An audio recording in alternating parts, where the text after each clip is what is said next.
Hello, everyone. Welcome back to the channel. My name is Gavin. Thank you very much for being here. We're going to go right out of the gate with a great comment by Kathy.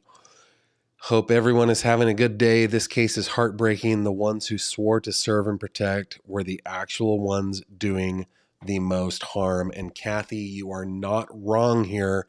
Of course, we're talking about the case of Sandra Birchmore. Now, guys, this one tugs at my heartstrings and makes me angry all at the same time for multiple reasons. There's so many different facets to this case that make me so angry, and I'm glad that we're going to be talking about it tonight a little bit. But here are the highlights, okay?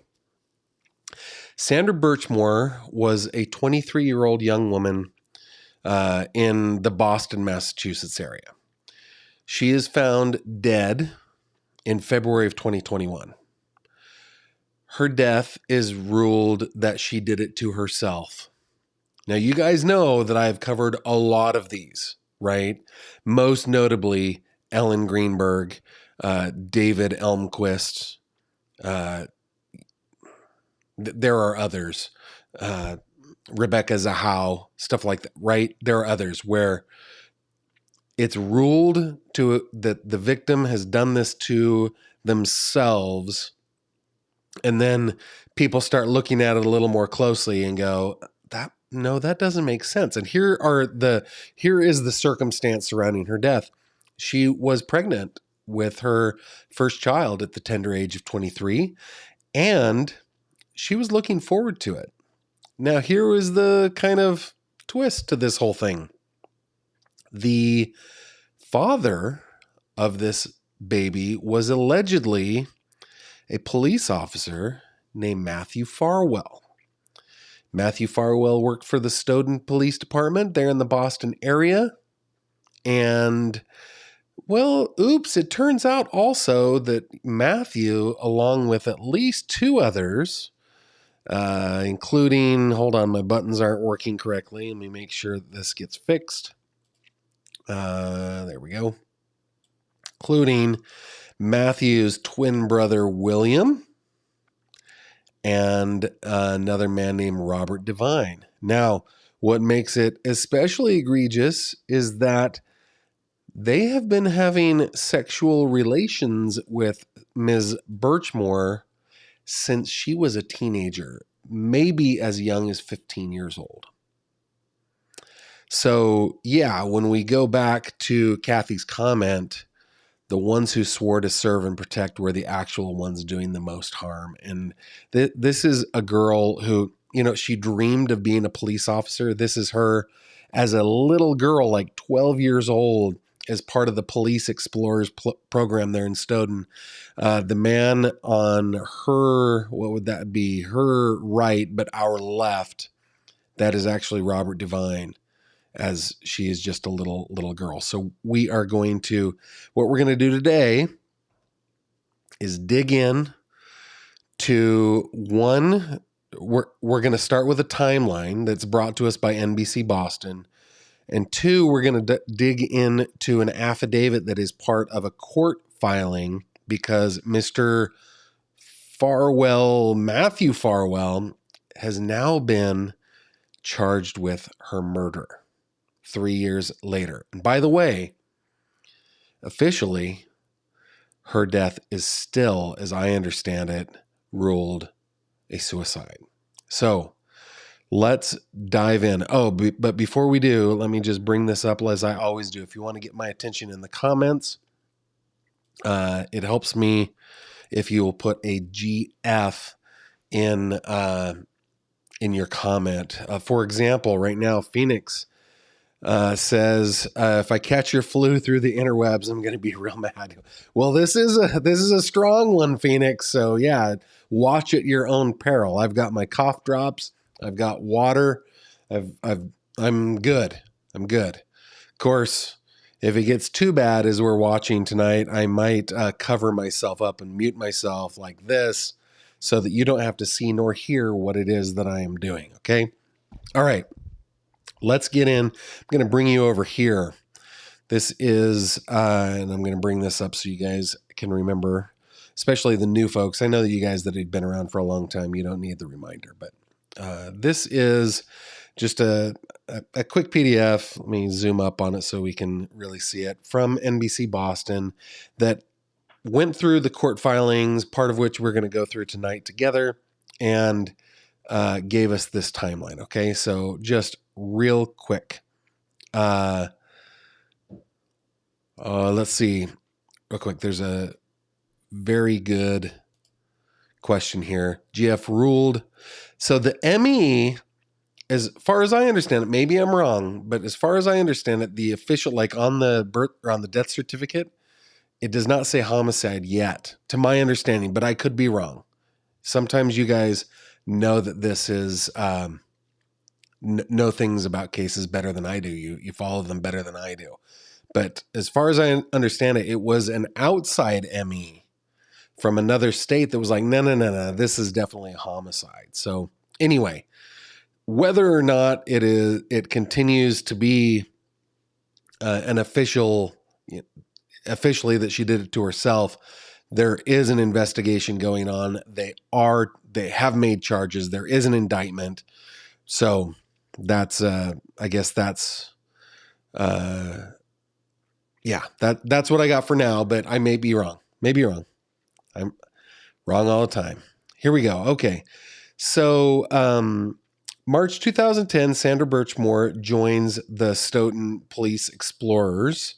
She was 12 years old and attended sometime until 2016. So from the time she was 12 to the time she was about 18, she joined this little Police Explorers program, which is a community program that the police do for kiddos who are interested in law enforcement. You know, kids go through different phases and may grow out of things, but it seems that Sandra really was taken with law enforcement.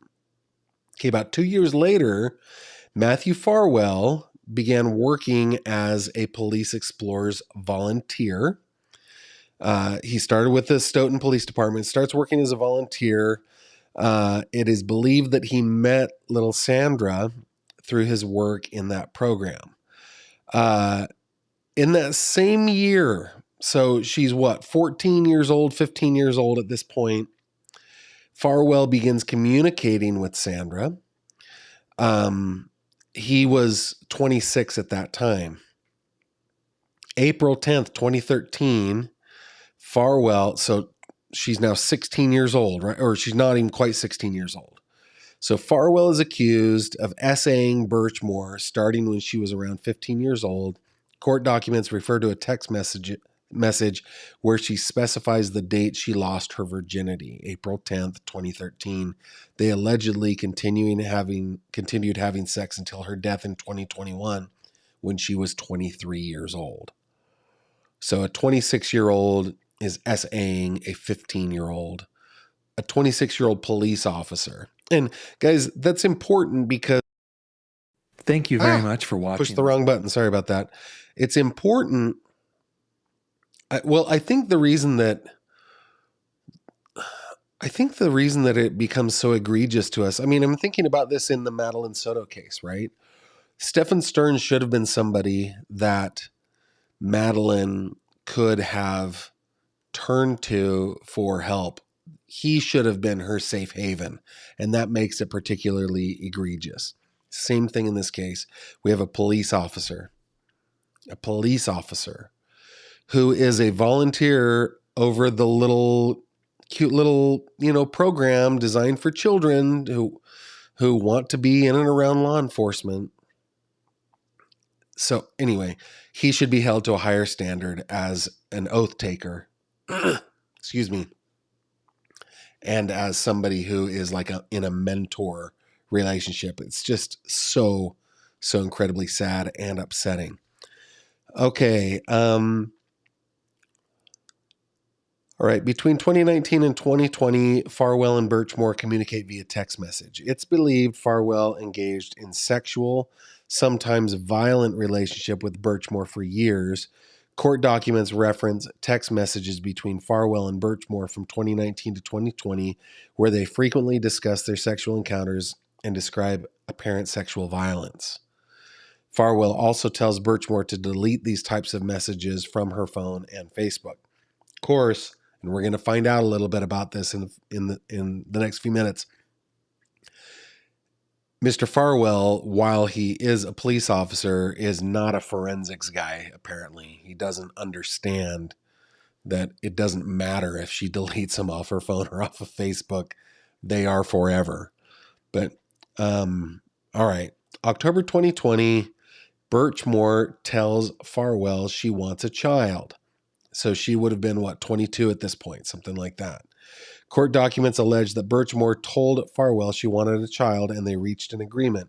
Birchmore would keep silent about Farwell's criminal acts and extramarital affair if he impregnated her. December 2020, Birchmore learns she is pregnant. According to the federal indictment, by the way, just not the sharpest tool in the shed here. So she's basically blackmailing him. And she's the victim here for sure. For sure. So I don't want to put it out there that I think that she is anything but that. But he's a police officer and he is apparently between a rock and a hard place. Anyway. Okay, December 2020, Birchmore learns she's pregnant. According to the federal indictment, Birchmore learned she was pregnant sometime around December 2020. She told Farwell he was the father of her child via text message. January 20th, 2021, Birchmore's friend calls Stoughton Police Department to report their relationship with Farwell. A friend of Birchmore's allegedly called the PD to report that Farwell had been having sex with her, apparently leaving Farwell enraged. Between January 24 and 26, Farwell asked Birchmore for a key to her Canton apartment, and he begins casing it. February 1st, according to the indictment, he strangles Birchmore and then staged it to appear that she had done it to herself. A few days later, her body is found.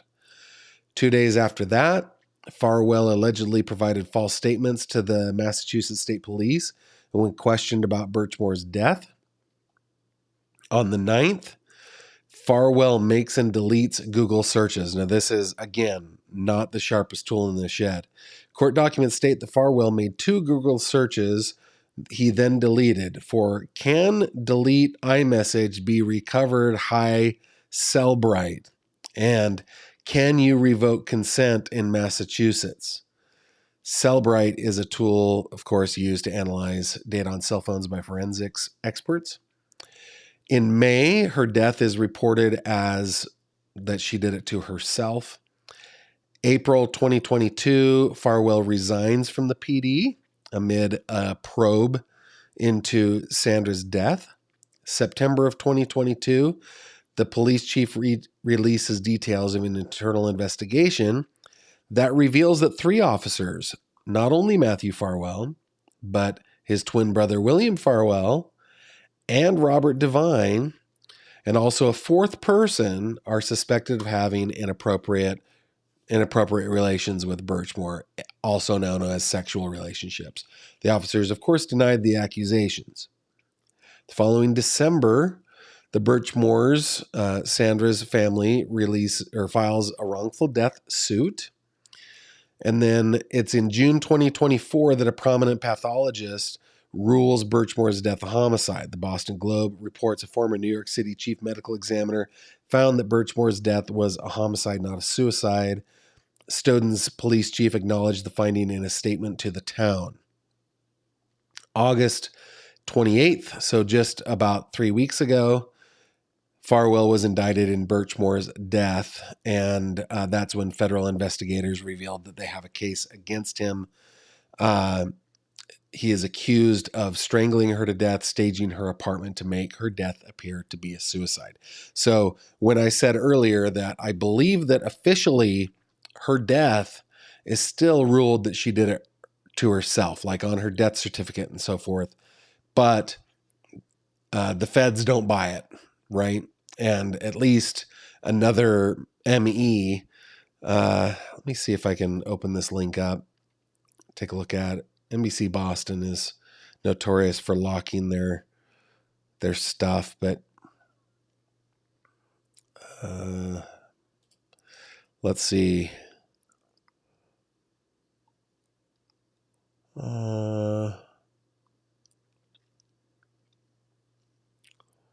A former New York City chief medical examiner found that it was a homicide, not a suicide.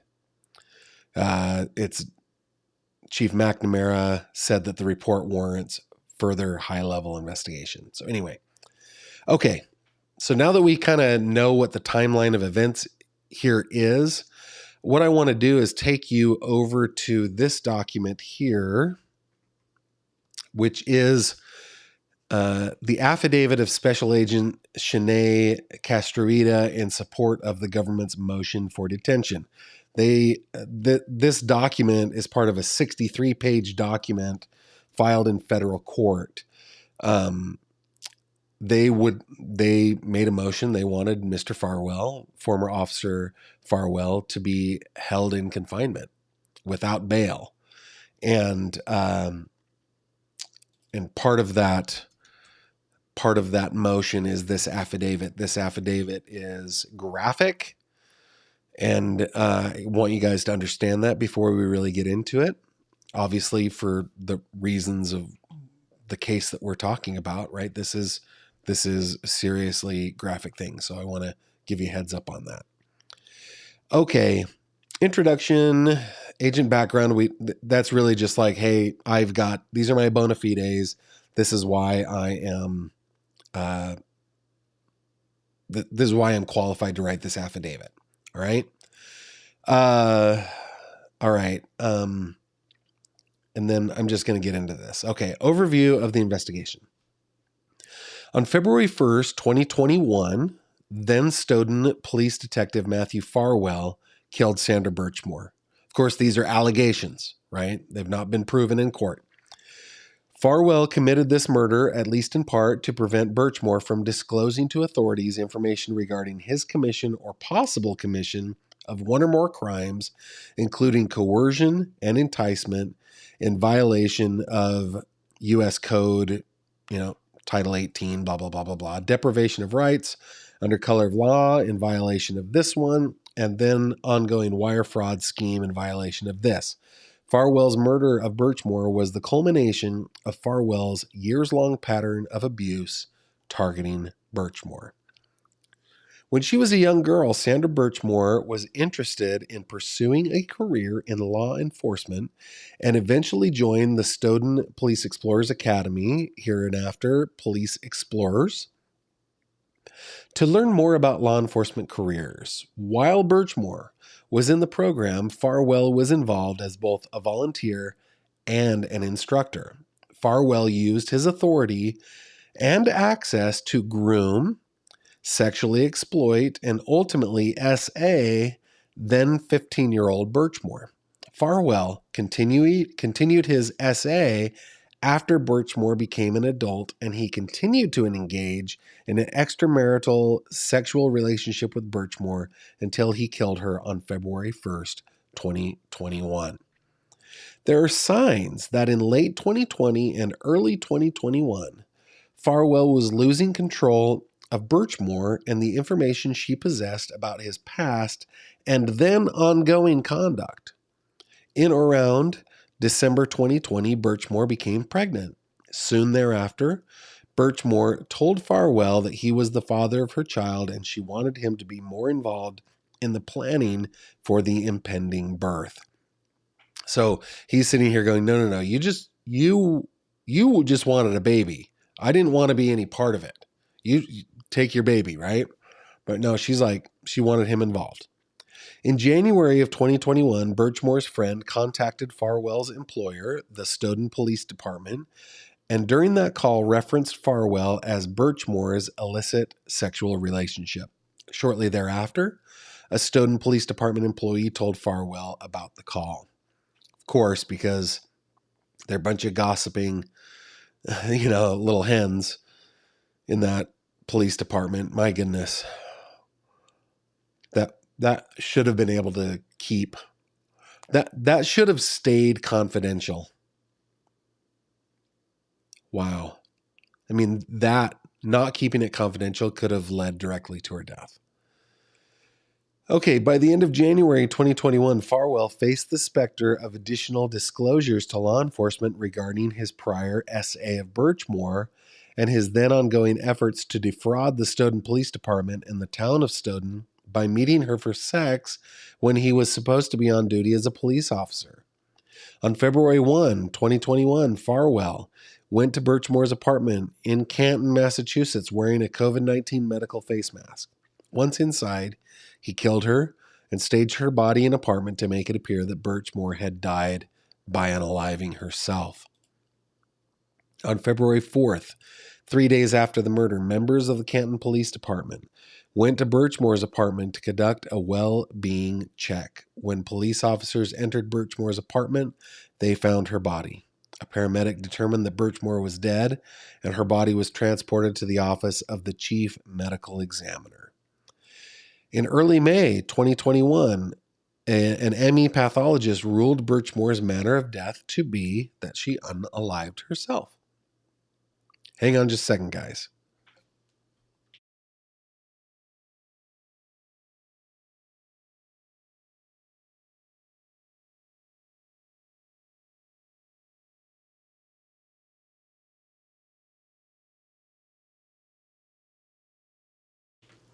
I really hope that mute worked.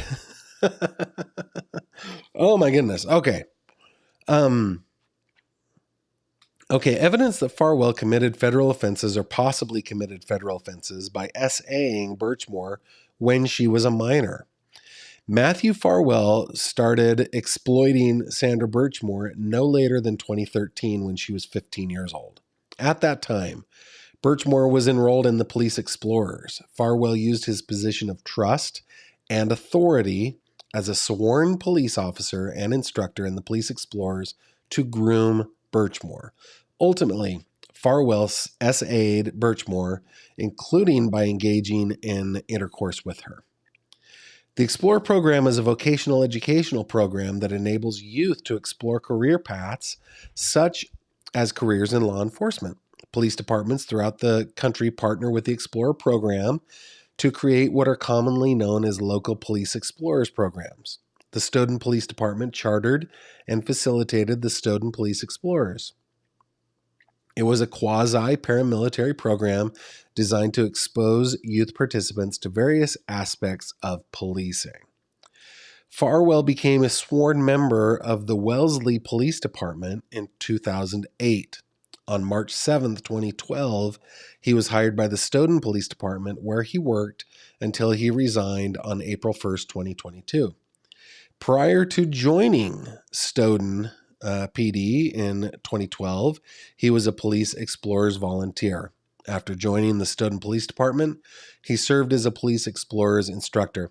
That makes me wonder if he might have other victims at another, Police Explorers program. After joining the Stoughton PD, served as a Police Explorers instructor. He had several roles as an instructor, including teaching firearms and explosive safety and conducting canine demonstrations. At the time, Farwell was already familiar with the Police Explorers because he had also been a participant as a teenager, which also makes me wonder if maybe he was a victim earlier in his life and he's repeating the cycle. I don't know. That just makes me wonder. It's my question. Okay, in March 2010, Sandra applied to be a Police Explorers participant. At the time, she was 12 years old. She began participating in the program in the spring of 2010, and she remained in the program through 2016. Farwell began to groom Birchmoor when she was a child. This grooming culminated in Farwell R-wording Birchmoor in April 2013 when she was only 15 years old. At the time of the assault, Farwell was 27 years old. Farwell continued to SA Birchmoor prior to her 18th birthday. After Birchmore turned 18 years old, Farwell continued cultivating a relationship with her that lasted until her death on February 1st, 2021. Okay. Electronic messages between Farwell and Birchmore indicate that Farwell sexually abused Birchmore when she was a child. After Birchmore's death, law enforcement agents obtained Birchmore's cell phones, both Apple iPhones and laptop, and reviewed the data on those devices. During that review, agents discovered messages between Farwell and Birchmore. The messages confirmed that Farwell frequently communicated with Birchmore for years. The messages also indicate that Farwell had sex with Birchmore when she was a minor, starting in or around April 2013 when Birchmore was 15 and Farwell was 27. Data from Birchmore's Facebook account reveals the aspects of the beginning of Farwell and Birchmore's online communications. Specifically, Facebook data indicates that Farwell sent Birchmore a Facebook friend request on October 28th, 2012. It's funny how it's funny how often important dates in my life show up in these cases. And I know there are only 365 days, right? So there's a 1 in 365 chance that it's going to land on, I don't know. It's actually more like a 20 in 365 chance. But anyway, it's just funny that's my wife's birthday. Okay. It just took me back to 2012. What were we doing in 2012 when Sandra was, a victim of this guy, and possibly this guy, and possibly this guy. It's really, really sad. Okay. At that time, Birchmore was 15 years old and a participant in the Police Explorers. Farwell was her 26-year-old instructor. On February 21st, 2019, Birchmore and Farwell had a text message conversation about Farwell taking Birchmore's virginity. Birchmore told Farwell that she was happy that he took it. Later in the same conversation, Farwell acknowledged that it was a big thing to get to be the first. That is just so messed up and so sick. Wow. I understand, guys, those groups, I don't condone their behavior. I understand it. But those groups that are like predator hunter groups, they're like the Chris Hansen kind of wannabe guys. In some cases, they do very good work. I think that their motivations are impure, but they are effective at what they do. Like when I start to read this sort of stuff and I think about the kinds of predators that are out there, while I don't condone that behavior, I understand why people do that kind of thing. It's just so infuriating that there's so many people like Farwell is alleged to have done by this FBI agent out there preying on mostly young women, but also on young boys, young men. In the same text conversation, Farwell also reminisced about the first time. Oh my goodness. Yeah, you guys read that. Discussing the day that occurred, Farwell asked Birchmore what she would have done if he told her what he wanted her that day. Birchmore responded that she would have told him that they could have done it after school. Wow. She just didn't understand what a victim she is in this. She also recalled the specific class and seat that she was in when she realized she was going to lose her virginity to Farwell. Based on my investigation, I believe this occurred during the 2012-2013 school year when Birchmore was 15 years old. Additionally, on March 19th, Farwell asked Birchmore, what would you have done if we never used a condom and I never pulled out? Birchmore reassured Farwell that she would have still finished school. Birchmore then told Farwell, I loved prom night. It was worth not going to prom. Wow. Yeah, she was really groomed there. Did not understand just how bad this was. Now, I'm just going to scroll through this here because it makes me sad. I'm just going to scroll through these conversations, guys. Okay. If it's important to you, you can either find this document online or whatever. You can go back and look at it. Okay. Other electronic messages confirm that Farwell sexually abused Birchmore when she was a child. Text messages between Birchmore and others confirm that Farwell sexually SA'd Birchmore as a child and continued the sexual relationship with her until her death. For example, on October 5th, 2020, Birchmore texted one of her friends, hereinafter person 1, that Farwell had been having sex with her for the last almost 10 years, and that Farwell had taken her virginity before she was 16. On May 20th, 2020, Birchmore told another friend that she had lost her virginity 5 days before the Boston Marathon bombing. Also on October 5th, 2020, she prepared a draft message to Farwell's wife. She sent this draft text to person 1. The text states in part, "I'm just messaging to inform you that your husband, Matthew, has been out cheating on you since before you guys were even married. I am aware that Farwell and his wife got married in May 2013, shortly before Birchmore turned 16 years old. There's no known record indicating the draft message was sent to Farwell's wife."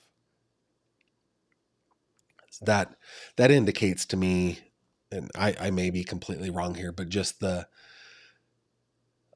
immaturity of, there's so much here that does, but just the immaturity of young Sandra Birchmore trying to wrestle with the feelings that she was experiencing, having been the victim of repeated and prolonged abuse, and just not understanding what that meant. And she was the victim. That is what seems to happen. The other text messages between Farwell and Birchmore demonstrate a sexual interest in minors. On June 15th, 2019, Farwell and Birchmore exchanged text messages in which they discussed role-playing during their next encounter. Farwell asked Birchmore how old she was going to pretend to be during that encounter. When Birchmore responded 14, Farwell replied with a smiley face emoji. In another conversation between Farwell and Birchmore on February 21st, 2020, Farwell describes pinning Birchmore down during sex and asks her, "Will you say, 'Matt, stop, I'm 13. I'm not ready for this. Please stop.'" Wow. Oh, man. I've also reviewed several text messages from 2020 in which Farwell instructs Birchmore to act as if he were her older brother coming into her room at night to have sex with her.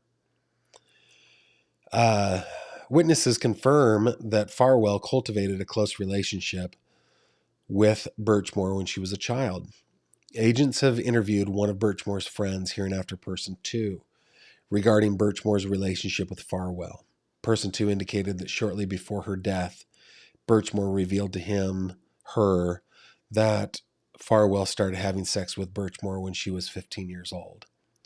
Agents have also interviewed one of Birchmore's relatives who described being aware that Birchmore would meet with Farwell when Birchmore was a minor.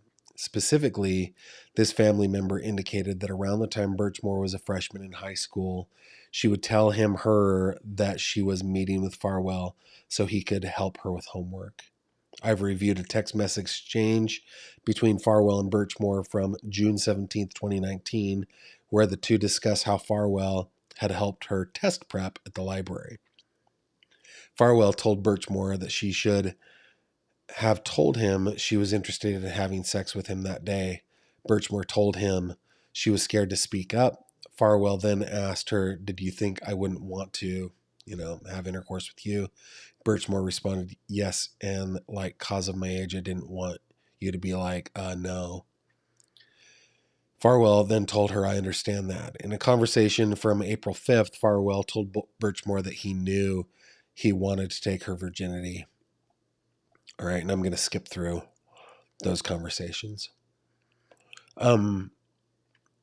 Evidence that Farwell committed federal offenses or possibly committed federal offenses by submitting false information to obtain wages for time spent engaging in sex acts with Birchmore. Guys, this is really interesting, and I do enjoy good lawyering, and this is actually good investigating, but here's the deal. All of the criminal offenses, like the murder, the SA, all of that, those are state offenses. But the feds, in order to investigate, have to have a federal offense here.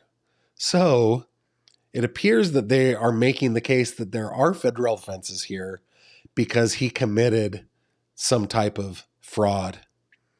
So here we go. It's really smart. Okay, evidence that Farwell committed federal offenses or possibly committed federal offenses by submitting false information to obtain wages for time spent engaging in sex acts with Birchmore. Farwell defrauded the Stoughton Police Department and town of Stoughton. On multiple occasions, Farwell engaged in sex acts with Birchmore while on duty as a Stoughton police officer. To cover this up, Farwell falsely represented that he had worked certain hours when in truth and in fact he was not working. Rather, he was engaging in sex acts or spending time with Birchmore. Accordingly, Farwell's misconduct was also part of a scheme to obtain wages from the Stoughton Police Department, an agency of the town of Stoughton, through false statements or material omissions regarding the hours he was on duty and working as a police officer. Farwell's text messages with Birchmore indicate that he had sex with Birchmore while he was on duty as a Stoughton police officer. Text messages between Farwell and Birchmore indicate that on multiple occasions, Farwell left work during his shifts to meet and at times engage in sexual activity with Birchmore. These encounters occurred at various locations, including Birchmore's previous home in Stoughton, her more recent apartment in Canton, a Costco parking lot in Stoughton, and Five Guys parking lot in Canton. Examples of dates and approximate start times of these encounters are listed here. So there is a list. I reviewed messages, and it goes through the whole thing. Let me read this. I have reviewed messages that reveal that both Farwell and Birchmore knew that some of their encounters occurred while Farwell was on duty. For example, on April 10th, 2020, Farwell wrote, "I'm going to sneak away from work quick." On November 20th, 2020, Birchmore asked if Farwell would be on duty when the two were scheduled to meet. Farwell responded, "Yes, I will be on the clock." What an idiot. This is honestly how he's getting charged. Like, I doubt he would have ever been charged by Stoughton on a state level. But here he is getting it on a federal level because couldn't keep it in his pants while he was working. All right. Farwell's scheme to defraud caused interstate wire communications. The town of Stoughton pays Stoughton police officers on a biweekly basis. In or around 2020 and January 2021, Farwell received his paychecks via direct deposit to his account at USAA Federal Savings Bank. The paycheck funds originated with Rockland Trust Bank and were deposited in Farwell's account via an automated clearinghouse. Beautiful.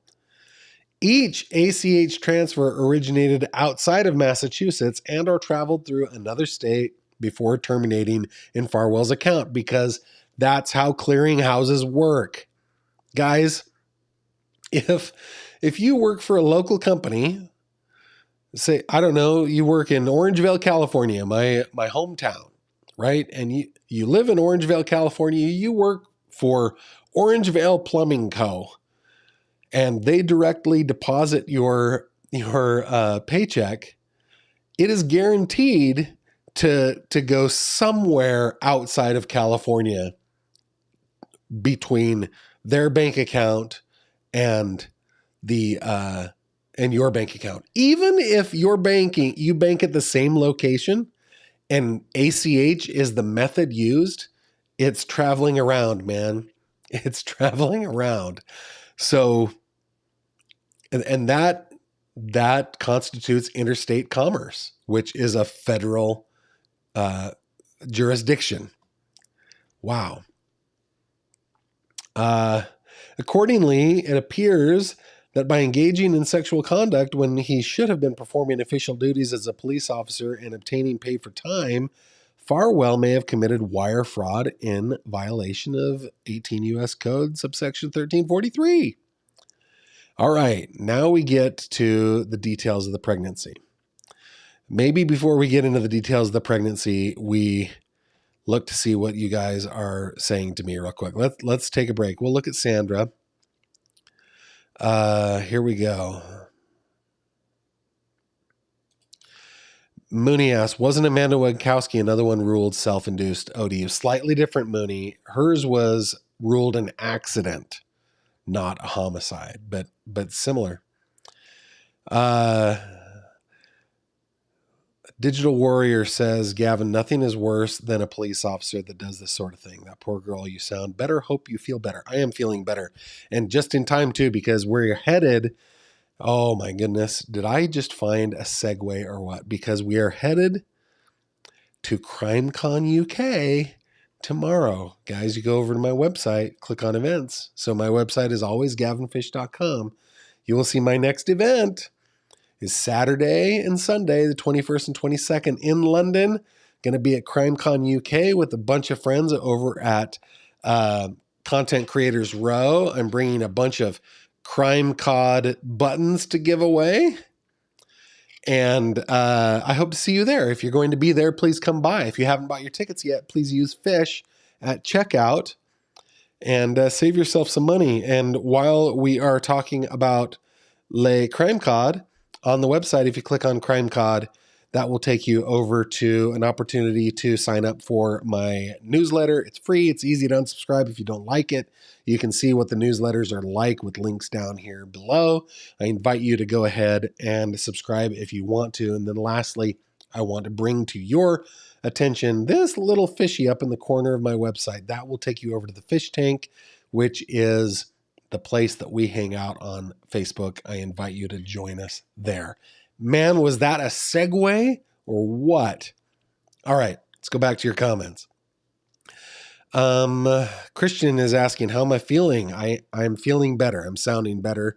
I still feel like that episode of Friends where Phoebe is sick and she's singing Smelly Cat and it sounds way better. It sounds sexier. I feel like I've got that kind of that raspy timbre to my voice right now. Hopefully it goes away soon though, because it's not all that comfortable. Thank you for asking. Gavin, if Ms. Farwell stands by her man, she has serious mental, his wife, their children are in grave danger living under that roof. That's pretty sad. Yeah.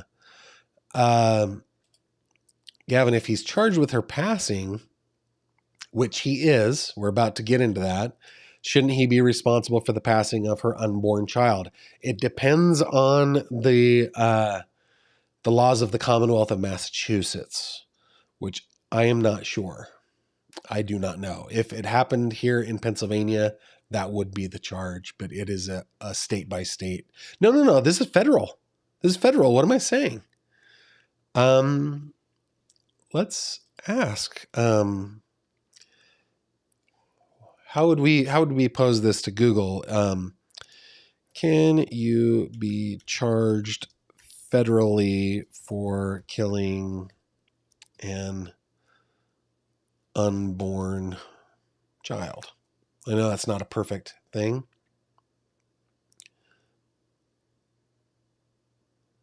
Yes. So there is the Unborn Victims of Violence Act.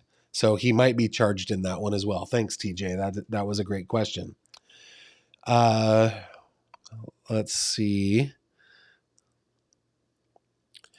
Kathy, I did get the lead on the Texas case that you sent.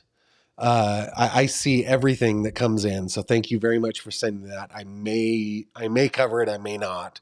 I can't cover everything, but thank you for sending it in. I deeply appreciate that. And then Peppermint says, Gavin, would you further explain this wire fraud charge? ACH was used and other states were involved in paying him his salary and he was acting inappropriately during work hours, hence federal crime.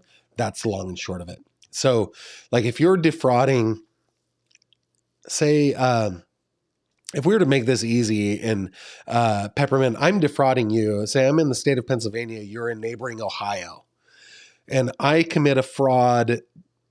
Say I contact you via email, and this is actually something that happens all the time, especially to senior citizens, where there's like some kind of phishing scam, and I convince you to buy me a Twitter gift, not a Twitter, like a Target gift card, and give me that gift card, and I now have defrauded you out of the amount of that gift card.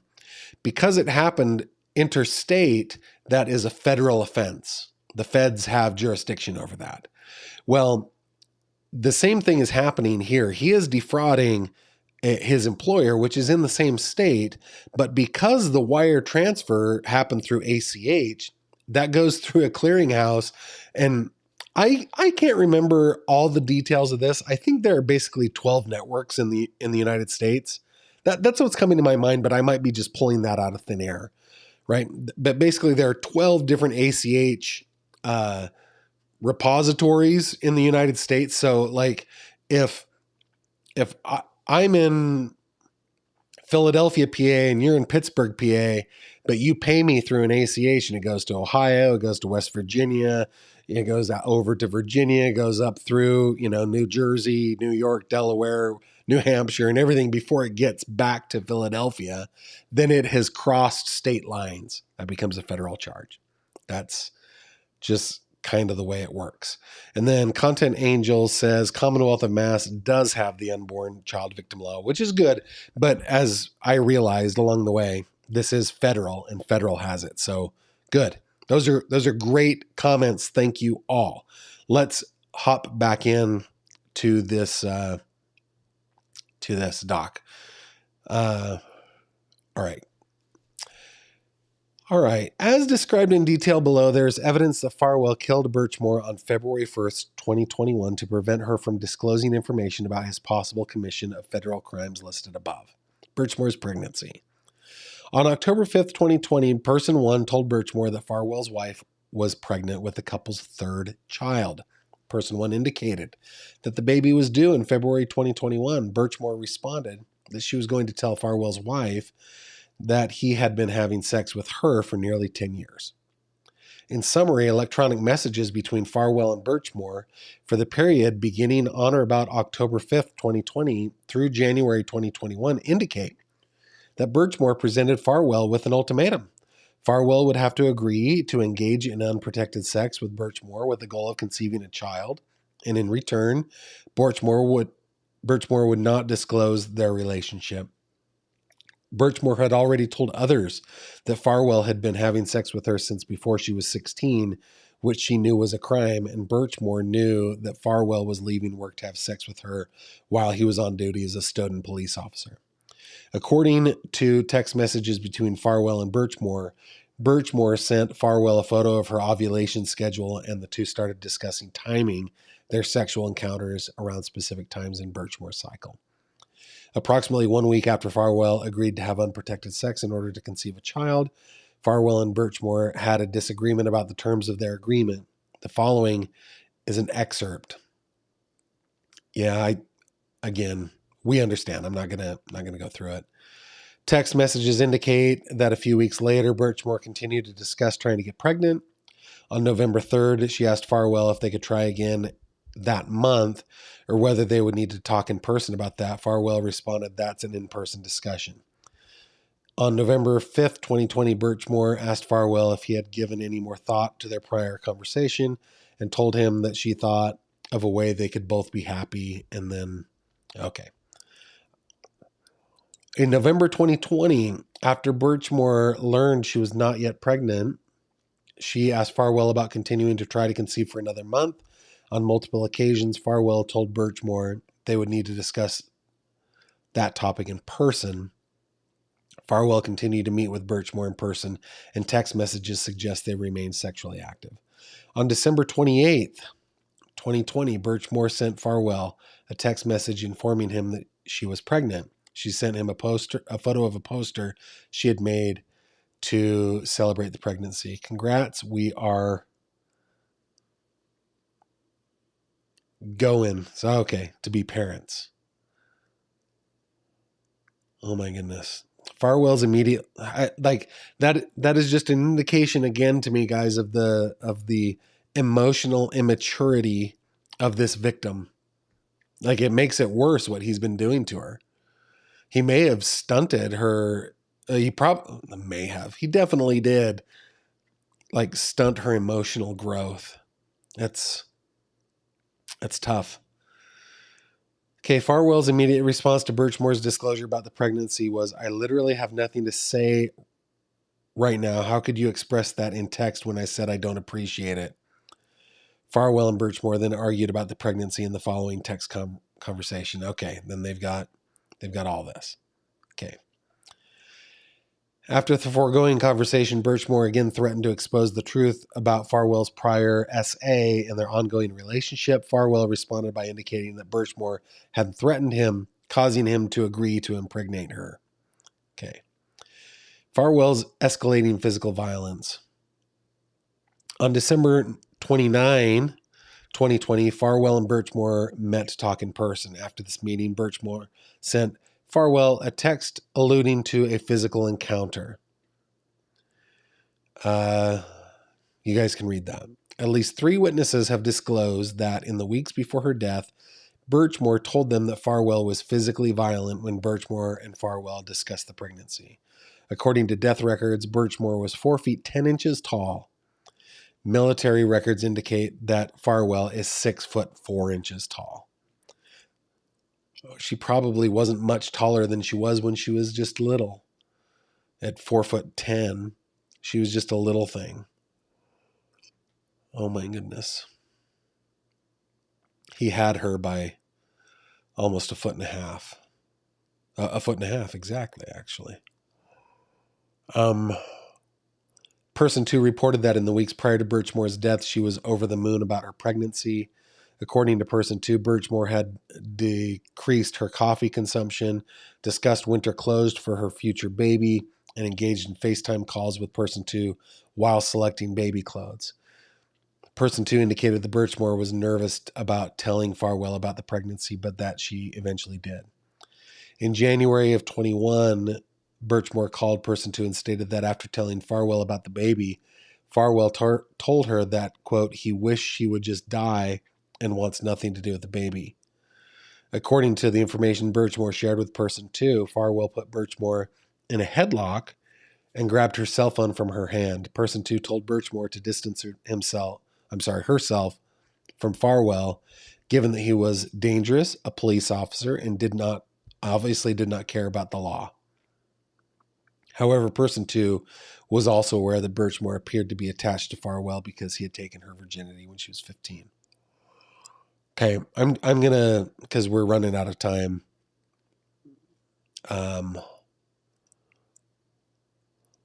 Yeah, her therapist knew about it. Okay, so in January, I'm just gonna, guys, sorry, I'm gonna just kind of skip down a little bit here because I'm running low on time. But okay, Birchmore's final days. Let's do this.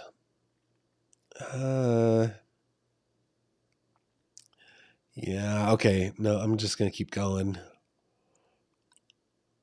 Okay. Hold on. There was something about... Let's start in 61. Based on my training and experience, I believe that Farwell's shift in demeanor on or about this date was his attempt to appease Birchmore until he could kill her. Additionally, the foregoing text messages, considered in light of other evidence, suggest that Farwell was making a plan to kill Birchmore. Part of that plan included asking Birchmore to give him a key and keep it secret. Another part of the plan was inspecting various rooms of Birchmore's apartment, including the closet, to determine whether they contained items or presented options for how and when to kill Birchmore. Farwell's request for a key for Birchmore's apartment in the week leading up to her death is corroborated by other evidence. I've reviewed text messages between Farwell and Birchmore from January 24th, in which Birchmore gave Farwell the passcode to her building's front door and told him, "I have your key too when you want it." Additionally, I've reviewed records from Walmart that suggest that Birchmore did in fact pay approximately $2 to have a key copied at approximately 11:10 a.m. on that day. According to text messages Birchmore and Farwell exchanged on January 29th, Birchmore again gave Farwell the passcode to her building's front door, and Farwell verified that the code was the general one given to the entire building, not just one assigned to her. Yeah, that shows that he's planning for sure, right? Wow. Farwell requesting or accepting a key to Birchmore's apartment was a sudden change from recent conversations.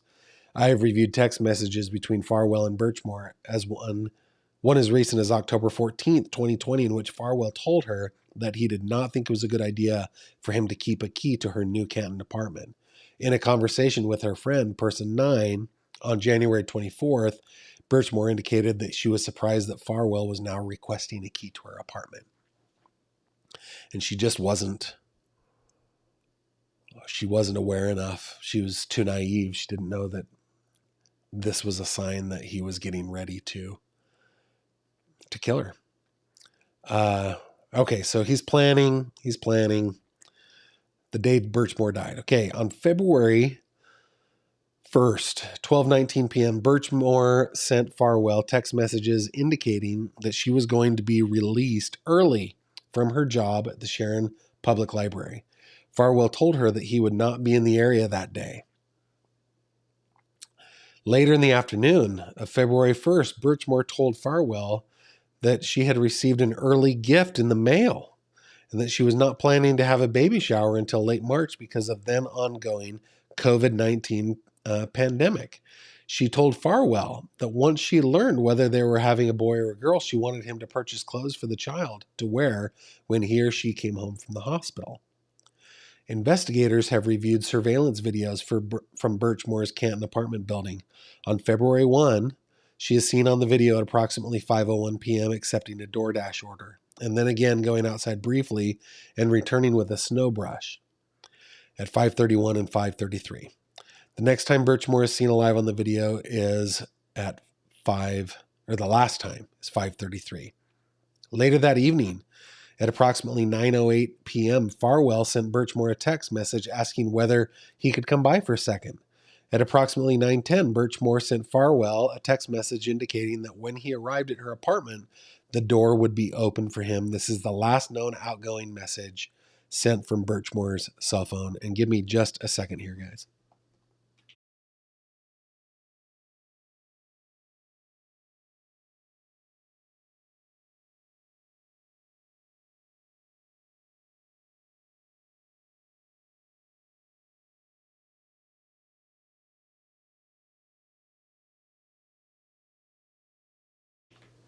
Oh, the joys of having a cold.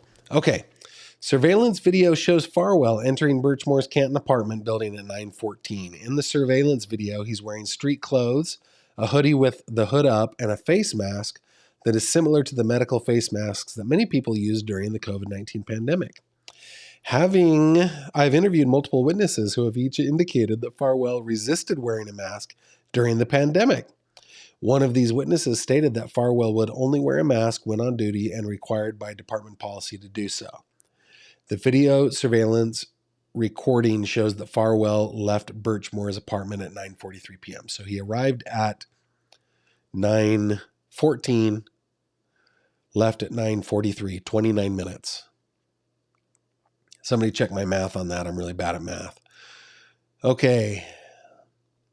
On February 4th, Canton police officers conducted a well-being check at Birchmore's apartment. One of Birchmore's coworkers called the police because Birchmore had failed to show up for work that day. When officers arrived, they found her body seated on the floor in a reclined position with a duffel bag strap tied around her neck. That strap was connected to her closet doorknob, the closet that Farwell had inspected approximately 1 week earlier. At least one first responder quickly concluded that Birchmore had been deceased for days. I didn't turn off my alarm. Sorry about that. That is a reminder to take the recycling out. Okay. I have reviewed crime scene photographs that depict Birchmore wearing the same clothing she was wearing when she was seen on video entering her apartment on February 1. at approximately 5:33. This is consistent with Birchmore having died later that same evening. According to police reports, when Birchmore's body was found, her cell phone was on the floor located approximately 12 inches from her right hand and 6 inches from her bent knee. Seems to have been placed. I reviewed the data on Birchmore's phone. A log report indicates that the phone was locked from 9:13 p.m. on February 1st until the device powered off because of a battery loss on February 3rd. On February 1, while still locked, Birchmore's phone recorded a screenshot of a black screen at 9:18 p.m. In other words, after sending a final text message to Farwell to tell him the door was unlocked, Birchmore's phone locked and was not unlocked until after the device was recovered by police. Health data on Birchmore's phone indicates that the last movement recorded. By the way, guys, this is like I've sat through 3 murder trials now where health data is used to indicate when a person expires. This is the way law enforcement does it now, right? We don't have to depend on rigor mortis, liver mortis, algor mortis. We're able to tell when physical activity occurs and when it stops. It's pretty crazy. Okay, so it was last recorded by the phone on February 1st at 9:40 p.m. That was 3 minutes before Farwell was captured on surveillance video leaving Birchmore's apartment. Specifically, this data indicates that the mechanism that Apple used to record movement registered 8 steps at approximately 9:40 p.m. These recorded steps occurred while Farwell was still in Birchmore's apartment. The phone recorded no additional steps between 9:40 p.m. and the time it was recovered by first responders on February 4th. As noted above, first responders ultimately found the phone next to Birchmore's body. Based on my review of the frequency of Birchmore's phone use over the weeks, months, and years leading up to her death, her failure to access her phone is inconsistent with her usual habits when alive and awake. I reviewed her phone use from the hours leading up to her death. Following are some of the items in Birchmore's phone data from the hours leading up to hours before her death. This is evidence that appears to be consistent with Birchmore, a pregnant woman choosing to die by suicide that day. Inconsistent. Sorry about that. 1:25 to 1:31 communicated with a photographer regarding the timeline for booking a newborn baby photography shoot. 7:57 p.m. texted a friend to obtain baby clothes from her. 8:25 p.m. performed a Google search for Cubby Kids furniture. Yeah, doesn't seem like she was planning to take her own life, right? I've interviewed family members who helped clean Birchmore's apartment in the days following her death. Some of the things they observed were also inconsistent with her deciding to take her own life. For example, during the first visit, they noted that Birchmore had been in the middle of doing laundry when she died, with a load of wet clothes in the washing machine and another load dry in the dryer. Additionally, they observed a homemade sign saying, "Congratulations, you're going to be a father." Oh, she had made a sign for him. He was coming over. That sign had an ultrasound photo on it and was sprinkled with glitter. Wow. Additionally, in Birchmore's apartment, family members observed a new baby stroller was still in its package. They also observed a homemade and store-bought onesies for a baby. One onesie read, "We're going to be parents," with a set of footprints underneath. Birchmore had packages that had been delivered recently, including clothing and other supplies for her baby. Birchmore had ordered items shortly before her death, and packages continued to arrive in the days following her death. Finally, family members found a necklace that belonged to Birchmore lying on the floor of her bedroom. This necklace consisted of a thin gold chain with a pink flamingo charm. The family members observed that the necklace chain was broken, but not at the clasp. There was also a large clump of hair on the chain. From my review of the crime scene photos, I observed that while the strap was still around Birchmore's neck, the necklace was broken and hanging from the left side of her neck. The necklace's charm was on the right side of her abdomen. I'm going to skip a bunch of stuff. Okay, State Police interview Farwell. February 6th, 2 days after police found Birchmore's body in her apartment, the Stadies interviewed Farwell. The interview occurred in the parking lot of the Stoughton Elementary School.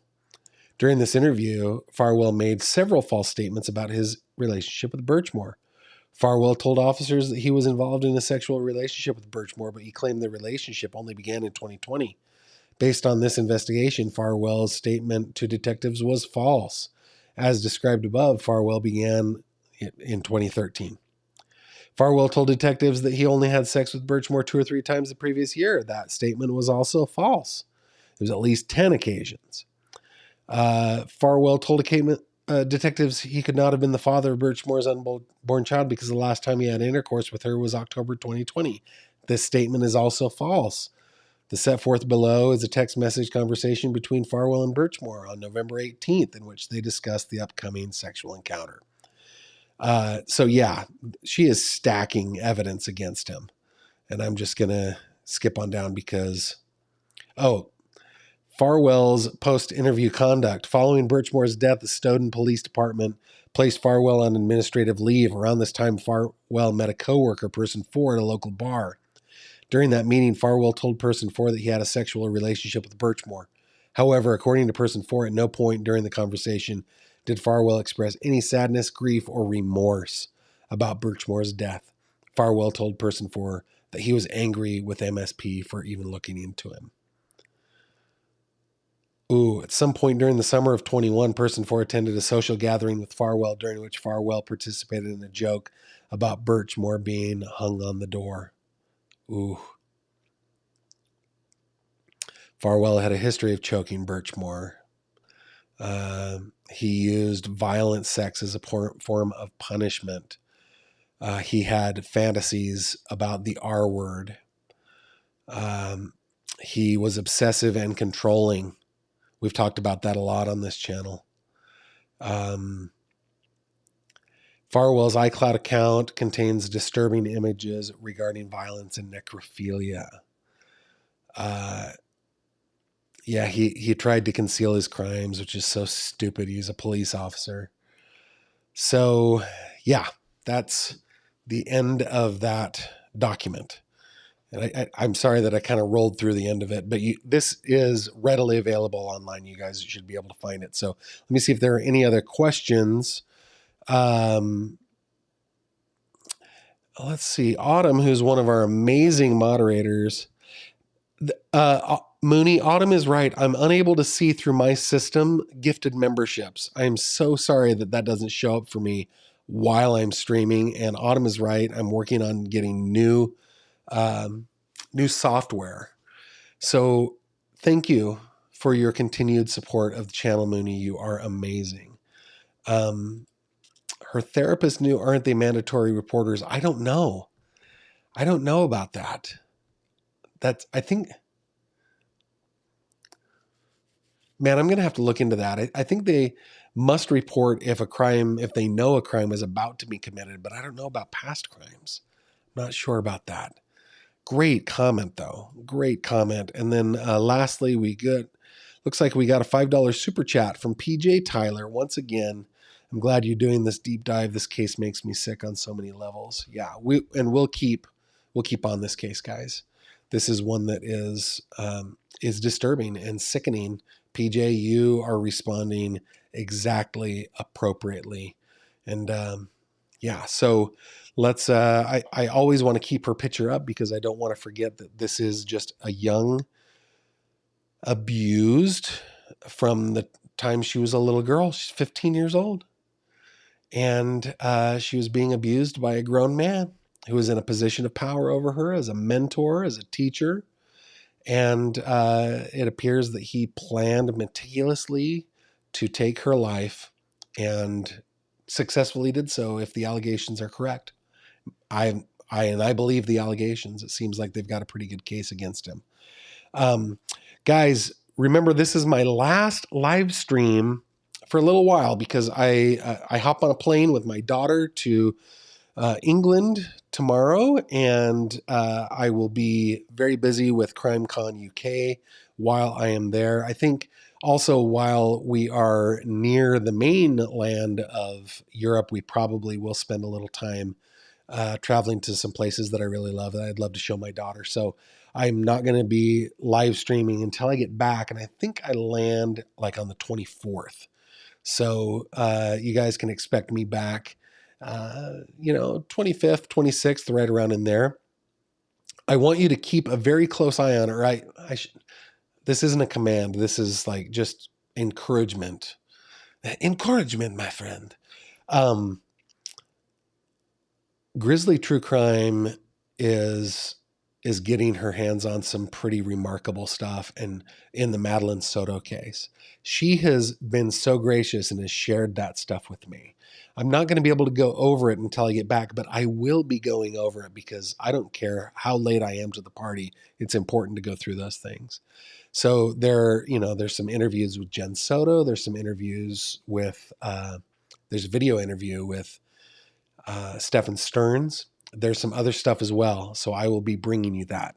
Also, while I am away, I will be posting to Twitter and to Facebook and the Fish Tank and Instagram. So, feel free to follow me on all the socials. You can get to them up here.